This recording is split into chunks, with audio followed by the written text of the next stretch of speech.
Саламатсыздарбы? Бүгүн бизде конокто Аликбек Жекшенкулов, мурдагы тышкы иштер министри жана элчи. Канча мамлекетте элчи болдуңуз? 8 мамлекет. 8 мамлекет. Анан уюмдар дагы? 3 уюм. МАГАТЭ, Бириккен Улуттар, МАГАТЭ, ООНдун Венадагы өкүлчүлүгүндө. И ОБСЕ. Венада. 8 мамлекет. Венада отурганда канча мамлекетте? 5 мамлекет. А Москвада отурганда? 3 мамлекет.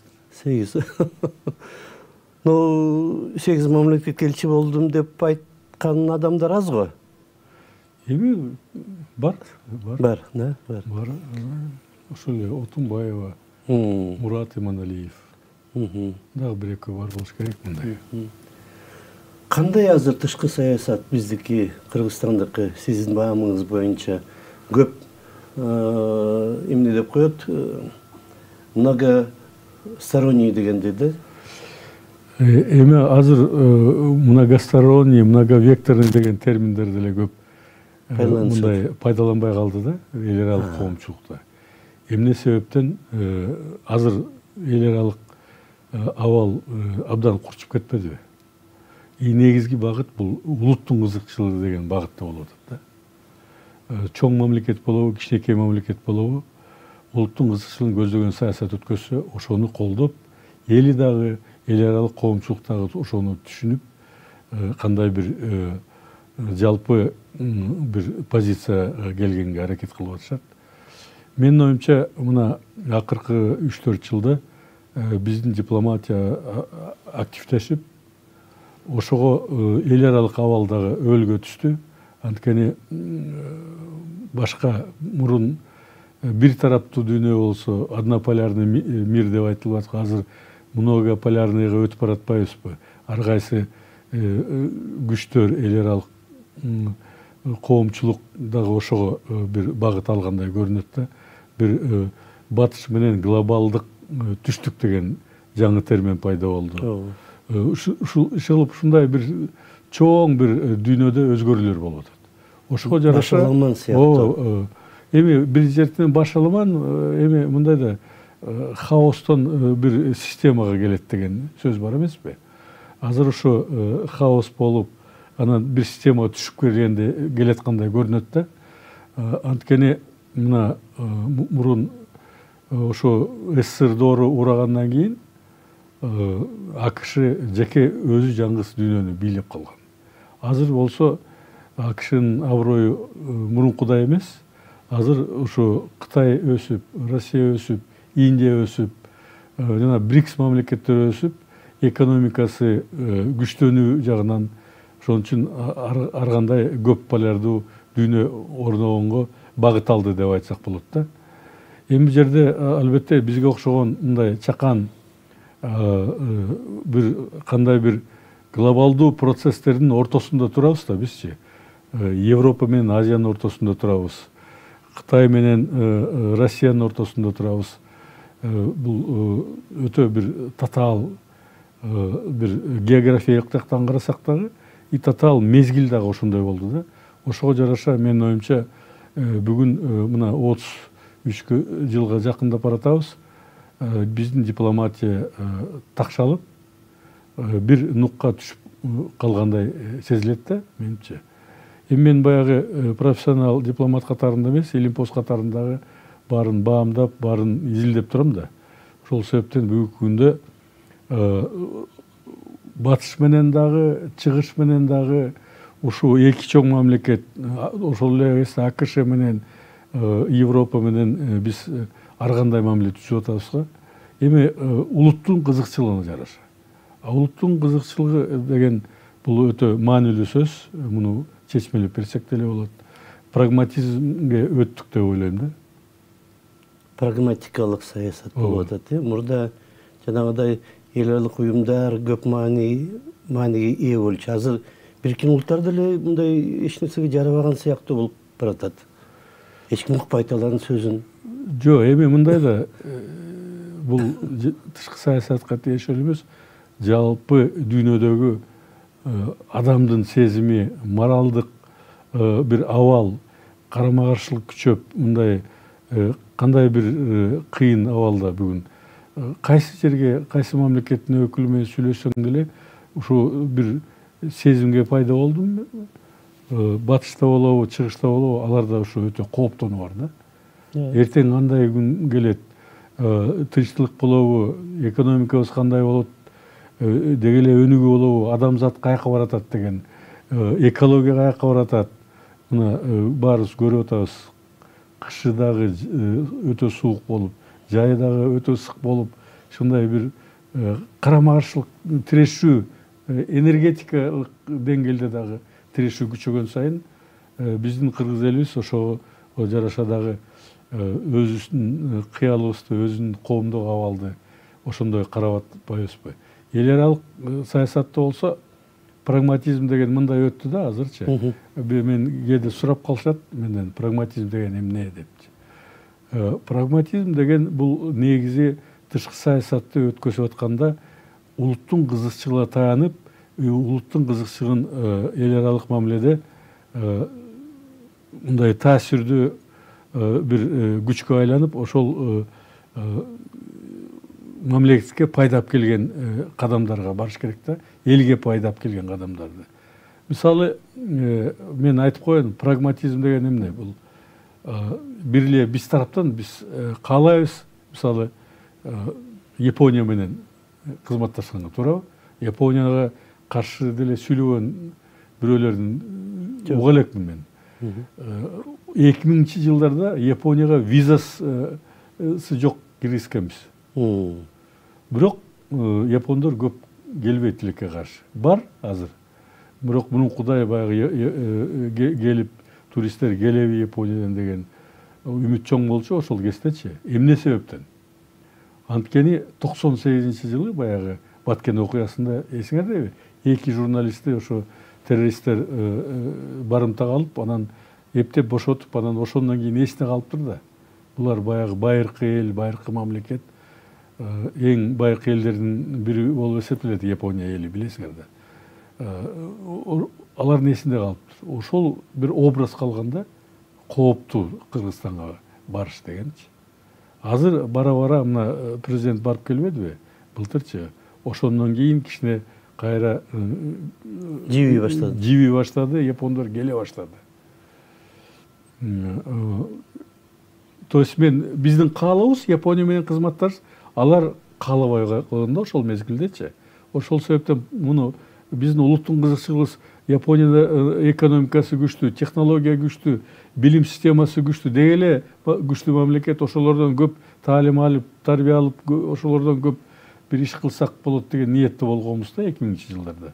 Бирок алар келген жок. Себеби жанагы коопсуздук болду да. Ошол себептен азыр болсо прагматизм. Эки мамлекет, биз кайсы мамлекеттин менен мамиле түзөрдө, биздин кызыкчылык ошол мамлекетте кандай? Алардын кызыкчылыгы бизде кандай депчи. Мисалы, батыш мамлекеттерди айтып коеюн. Мына 33 жыл болду. Көбүнчөсү бир энергетика, мына бизде айыл чарба же башка эмелерге инвестиция салындыбы батыш мамлекеттерде? Тилекке каршы жок. Эми баягы аутса салынды, бирок аутса баягы жумшак күч дегендей маанисинде салды да, өзүнүн саясатын өткөзүш үчүн да. Же болсо мына Россияны кээ кээде биздин эл ар кандай көрөт. Менин оюмча бүгүнкү күндө Россия бизге чоң таяныч, чоң күч болуп атат. Мына бензинди арзан берип атат. Нанды да арзан берип атат. Коопсуздук жагынан жардам берип атат. Бардык жагынан колдоп атат. Эмне себептен? Анткени биз аларга кызыктарбыз, алар дагы бизге кызыктар. Эмне үчүн кызыктар деп атат? Ооба, эки тараптуу. Эмне үчүн деп атса, анткени биз аларга жакынбыз. Эгерде бизде жанагындай терроризм, экстремизм катуу күчөп кетсе, бизден качкындар ошол жака барышы мүмкүн. Бияктан дагы террористтер ошол жака барышы мүмкүн. Ошол себептен Борбордук Азияда стабилдүүлүктү кармап туруш керек, стабилдүүлүктүгө жардам бериш керек деген саясат өткөзөт да. Эң негизги максаты булардынчы. Же болсо мында ойлоп көрсөң, кээ бирлер баягы эметет эмеспи, тиги маалымат жетпеген кишилер ойлойт да эмне кечээ бир белгилүү эле журналист көрдүм, интервью берип атыптыр, эми качан ошо көз каранды боло беребиз Россияга деп. Тилекке каршы бизде ошондой мындай картаны ачып алып карасаңар, биздин каякка бүгүнкү күндө жолдорубуз бар, темир жолубуз, автомобильный жолдор, башка каяктан кайсы мамлекеттен биздин кызыкчылыктар көп болот. Каяктан тиги товар алабыз, каяктан un алабыз, каяктан бензин алабыз. Же болбосо Кытайдын мына чегарасын. Алар дагы эмне себептен бизге жардам берип атат? Алардын негизги кызыгы коопсуздук. Борбордук Азияда стабилдүүлүк болсун. Борбордук Азияда өнүгүү болсун деген максатта. Анткени карасаңар, тиякта дагы жер көп. Кытайда деле толтура жер, билесиңер да, картаны карасаңар. Россияда да баягы Путин жакшы айтты го, башка мамлекеттерди эмне кылабыз биз? Өзүбүзгө баягы башыбызга ошо Прибалтика боюнча айтпадыбы? Тиги ошондой эле бир себеп Борбордук Азияны албетте кызыктар. Бирок ошол эле кезде биздин элибиз дагы 33 жылдан бери элибиз өзгөрүлдү. Өзгөчө жаштар, билесиңер да. Башка ой жүгүртүүсү, башка көз карашы башка да. Мынау абдан кызык нерсе болуп атат да, жанагы батыштын жанагы парламентаризм же адам укуктары боюнча көп пайдалуу нерселер келип атат. Бирок жана сиз айтып кеткендей, инвестиция чын эле жок. Граждандык коомго бар, бейөкмөт уюмдарга, ушундай нерселерге, долбоорлорго, а бирок өндүрүшкө инвестиция чын эле жок. Кумтөрдөн башка. Кумтөр дагы өзүнчө маселе. Чоң афера да Кумтөр. Биздин элибизден канча деген миллиард деген жакшы азыр мамлекет улутташтырып чоң пайда, мына былтыр эле 300 миллиондон ашык доллардан ашык пайда көрүп турбуз. Бул жакшы да. А мурун болсо канча бир 20 жылда бир жерден маалымат окудум, 150 миллион пайда көрүп турбуз. Ушундай. Баары биригип. Баары биригип. Бул жерде 1 жылда 300. Бул чоң өзгөрүүдө чоң пайда. Мына жакында Блинкен мамлекеттик катчыга кат жазылбадыбы? Ушуну кандай баалайсыз? Эми мен ойлойм, Блинкен ушу Борбордук Азияга деги эле ушу Кыргызстанга киришпей эле койсо туура болмок да. Мен дипломат катарында. Анткени бүгүн Американын өтө бир татаал маселелери көп дүйнө жүзүндө. Биз дүйнө жүзүк саясатта чоң роль ойнобойбуз, ачык айткандачы. Биздин регион Кудайга шүгүр стабилдүүлүк, Борбордук Азия мамлекеттери торолуп, өзүнчө бир эгемендүү мамлекет болуп, кандай бир багыт алышты да. Аларга жагабызбы, жакпайбызбы? Бул башка сөз. Биз өзүбүздүн, жанагы айтып кетпедимби, улуттун кызыкчылыгын көздөгөн саясат өткөзүп атабыз, туурабы азыр? Ички саясат болобу, тышкы саясат болобу? Анан жанагы мыйзамды мындай туура эмес кабыл алдыңар деп, менин оюмча ага деле ар кандай маалымат. Эми 10 000 километр Кыргызстандан Америкага бир маалымат башкача жетпейби? Же маалымат жетсе дагы, билесиңер, эме деп коет, аны чечмелегенде, бурмалаганда кандай болду депчи.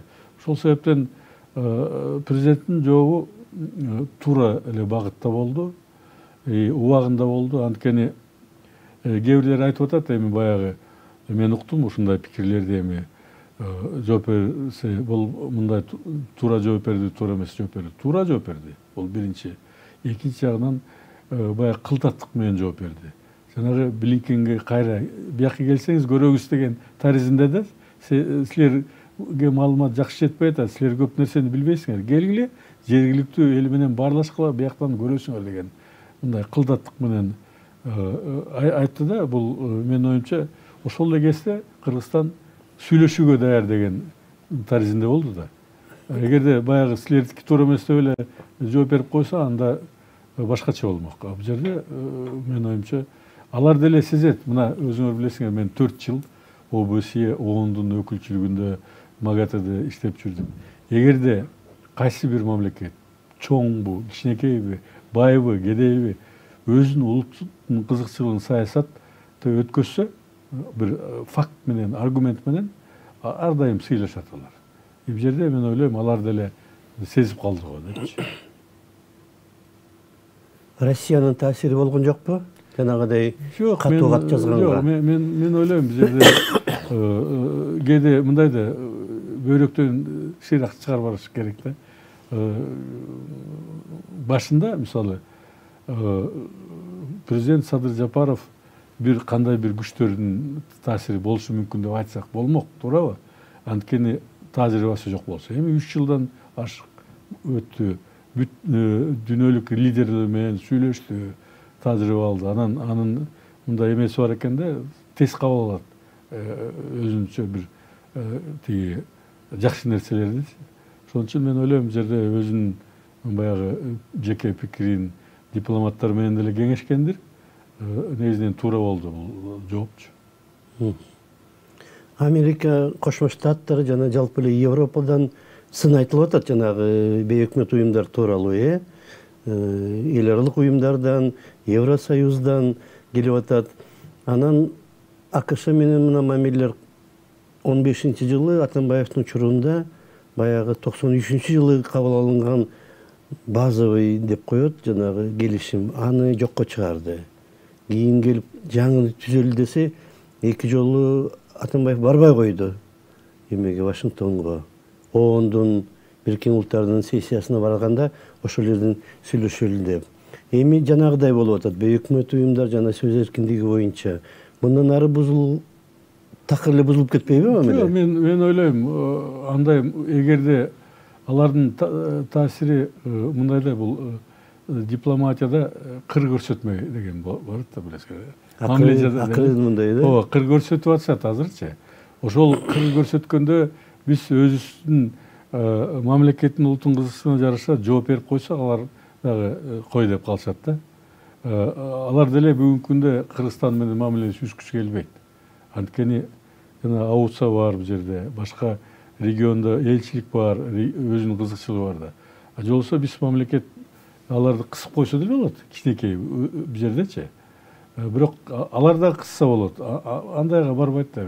Эми кичинекей мамлекет менен алар тирешкенге мындай эмеси барбайт да, тиги. Алар чоң нерселерде тирешет. Америка чоң мамлекеттер. Мындай майда эмелер боюнча анчалыкка барбайт да. Анан бул жерде ачык айтканда мен ойлойм, адам укугу боюнча Американын батыштын бүгүн тиги айтыш моралдык укугу жок болуп калды. Өзгөчө мен эмне себептен катуу айтып атам?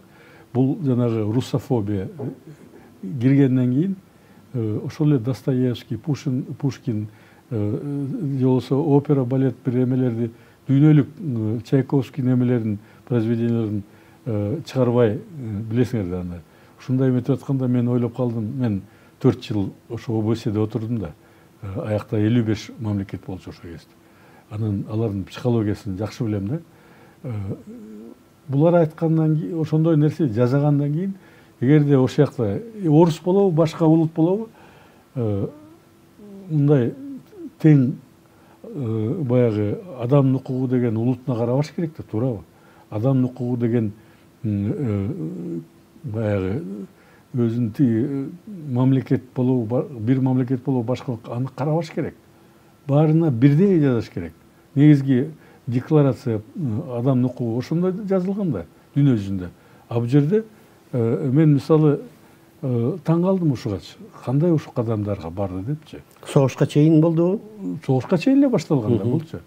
А согуштан кийин деле эми мындай да, согуш башталса жөнөкөй бир орустун жараны күнөөлүүбү? Күнөөлүү эмес да. Ошолор шайлап атат да. Эми шайлаганда бул жерде мындай да, балким ал ошо 10-15% тиги добуш бербегенге киргендир балким. И шайласа деле эми мисалы тиги башка мамлекеттерге анчалык кысым көрсөткөн жокко, мисалы Россияга көрсөткөндөй, туурабы? Бирок согуш деген согуш. 21-кылымда мисалы Кубаны айтайынчы, Куба. Билесиңер да, Фидель Кастронун убагында алар ошо Фидель Кастрону 500 же 600 жолу покушение жасаган. Өлтүрүлбөй калуна эми тиги изоляция кылды. Блокада болгон. Блокада болду. Толук. СССР доору болбосо алар өтө кыйын абалга түшүп калмак. СССР жардам берип атты да. Эми ошол жерде кенедей мамлекет менен өзүнүн саясатын өткөрүш үчүн эле ушундай элдин тандоосу болду Фидель Кастро, билесиңер да. Мына ошо салыштырып көрсөңөр, элдин тандоосу болду. А бул жерде Россиядагы Путинди элдин тандоосу болду. Ошол элдин пикирин сыйлаш керек да. Жакшы көрөсүңбү, жаман көрөсүңбү? Менин оюмча бул жерде баягы текеберлик менен бир кандай бир басымдуулук менен кадамдар жасап, АКШ бүгүнкү күндө өзүнүн аброюн кетирип алды да. Же болбосо айтып атпаймынбы, эч ким алар менен мындай тирешүү, таймашуу деген максатында жок болчу да. Мурунчу мына 90-жылдардан кийин эмеге ошол эле Ливияга, ошол эле Иракка кол салганга чейинчи.